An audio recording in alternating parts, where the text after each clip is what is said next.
I think both. Both.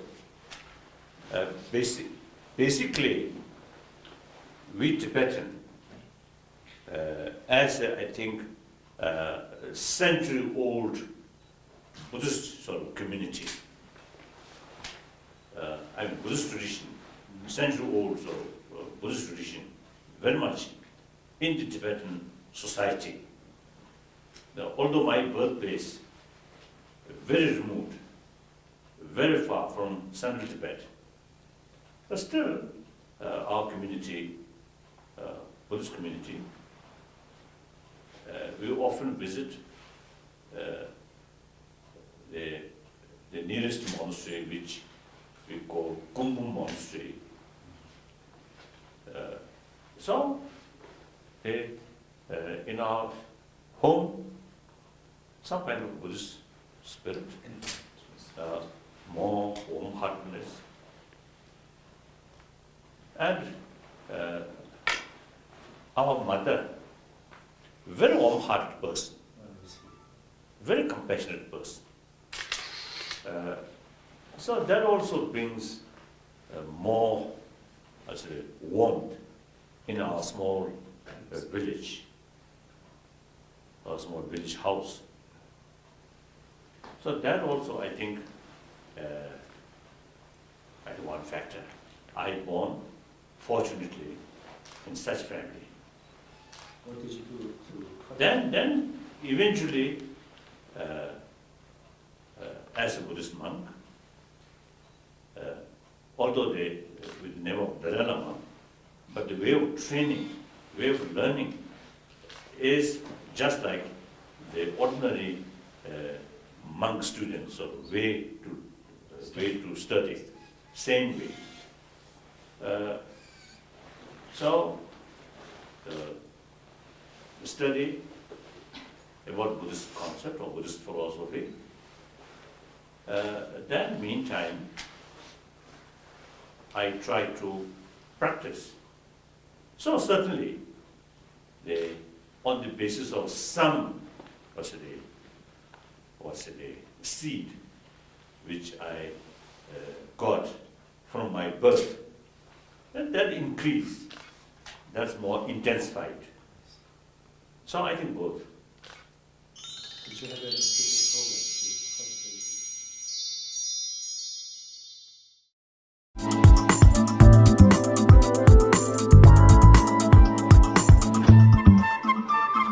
The smile, I believe, one of the unique human expressions.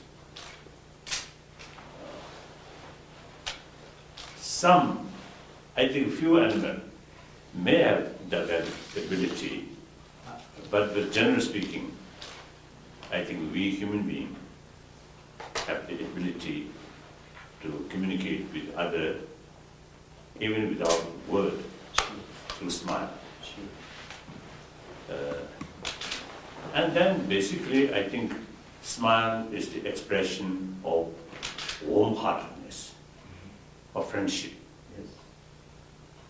Generally, some smile, of course, obviously, diplomatic smile or sarcastic smile, some artificial smile also there. These are certainly not the expression of warm-heartedness. So genuine human smile, yes, I consider the expression or act of warm-heartedness. So then spirituality increase our warm-heartedness, inner peace.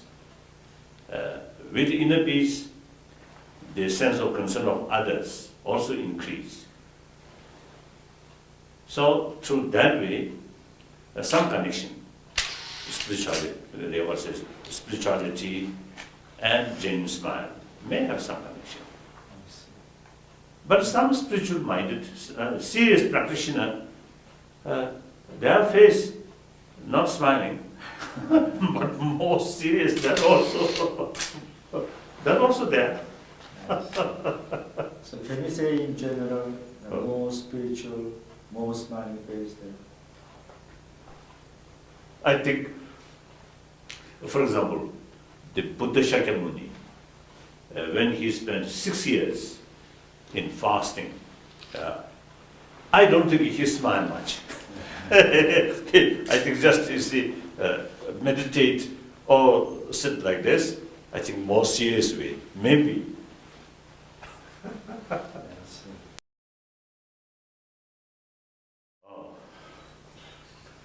I'm just, usually, I always describe myself as a simple Buddhist monk.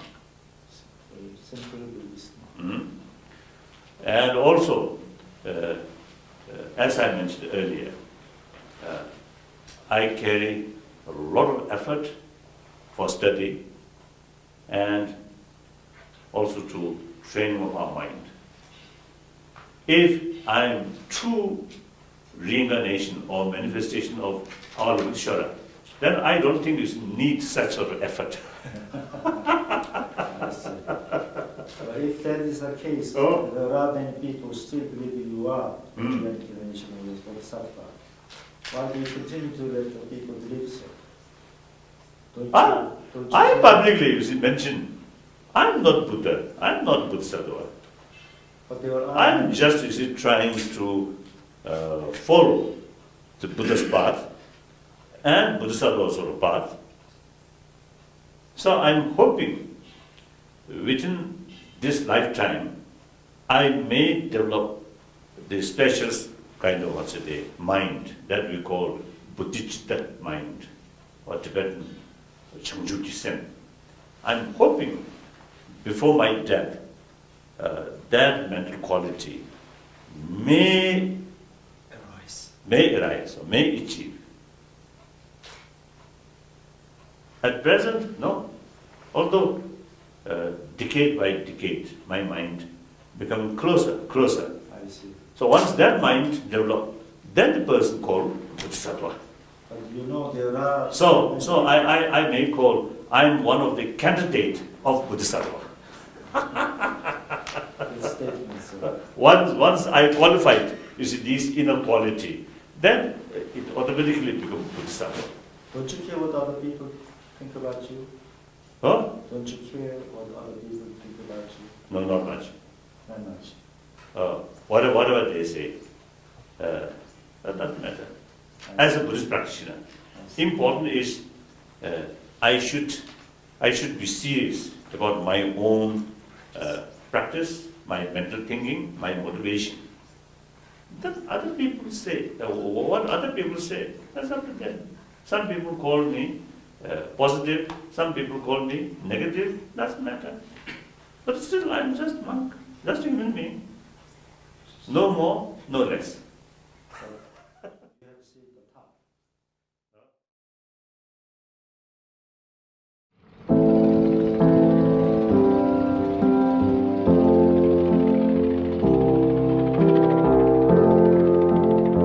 금강승 보살계 생명 가진 이들 모두 해탈에 이르도록 마음을 내어 부처님과 그 가르침을 따른 이들에게 깨달음을 이룰 때까지 항상 귀의합니다. 지혜와 자비심으로 중생을 위하여 늘 수행해가며 부처님 전에 머물며 보리심을 일으키겠습니다. 삼보에 귀의하오며 모든 악한 행실을 참여합니다. 중생이 행한 바 착한 일들을 함께 기뻐합니다. 부처님의 깨달음을 마음에 두고 부처님과 가르침과 거룩한 이들에게 깨달음을 이룰 때까지 마음 바쳐 의지합니다. 우리 모두 뜻을 이루기 위해 보리심을 일으키겠습니다.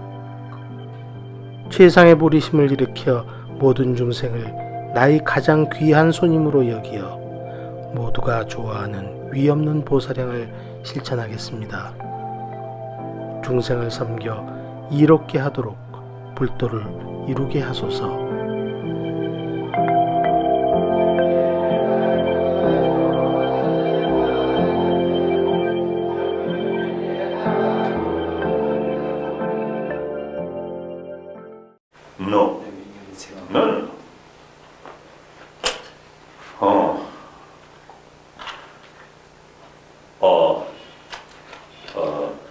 the actual Buddhist practitioner.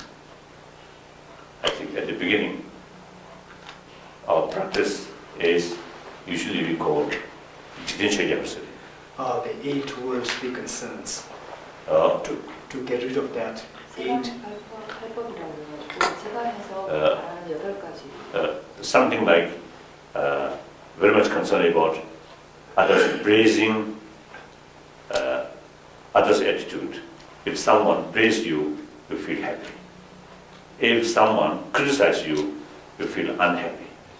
This should not happen. Then also, when you get some gift or some possessions, feel happy. Then otherwise, you say unhappy. That should not happen. The people who have no, those non-practitioners, usually is considered joyful, praising, fames, possessions, or wealth. These are considered you should get. The practitioner, you should not concern these things. So therefore, the even beginner or practitioner should not concern about others' attitude. If too much sort of concern about others' attitude, that's a sign of weakness. And then all these things, pretensions, these things happen. Then telling lies, all these things happen. Because you are too much concerned about others' view, others' sort of attitude. But you cannot ignore all people.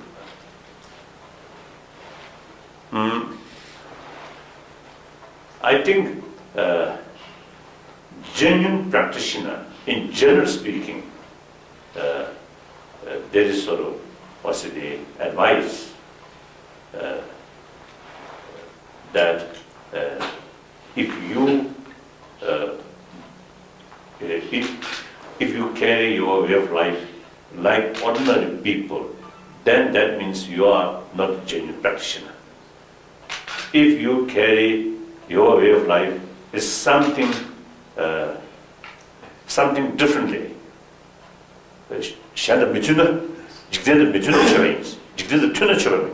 So if you learn a practice very much contradicts to the mundane way of living, so it is an indication of you being a very sincere practitioner.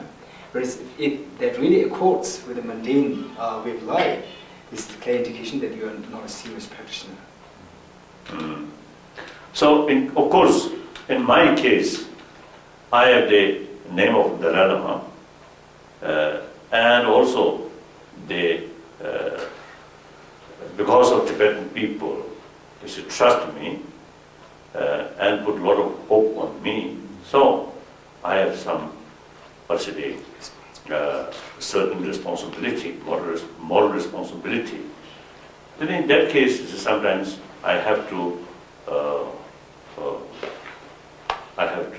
think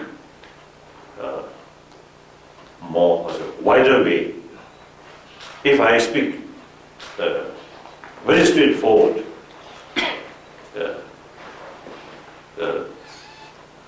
some people then may read differently. Usually you say, I express whatever I feel. I express. There is sometimes, you see, some of my friend, you see, give me some warning. I should be more cautious.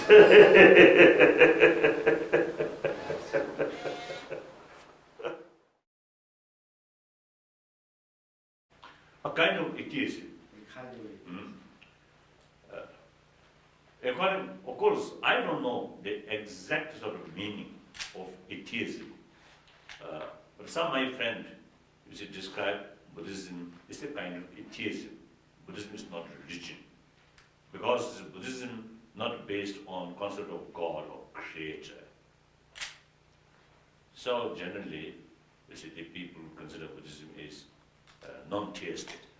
Then within that, Buddhism mainly emphasis on human nature or humanity.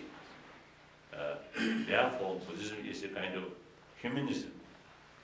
So no concept of God or creator. So some people describe Buddhism as a kind of atheism.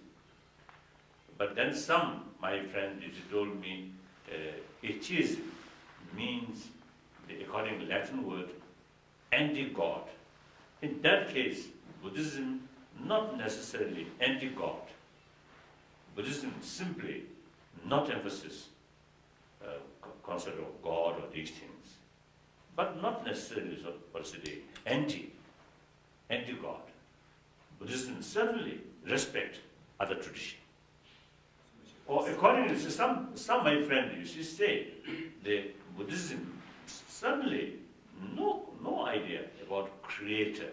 Buddhism do not accept the creator, but that does not mean Buddhism is some kind of especially against the concept of God or creator.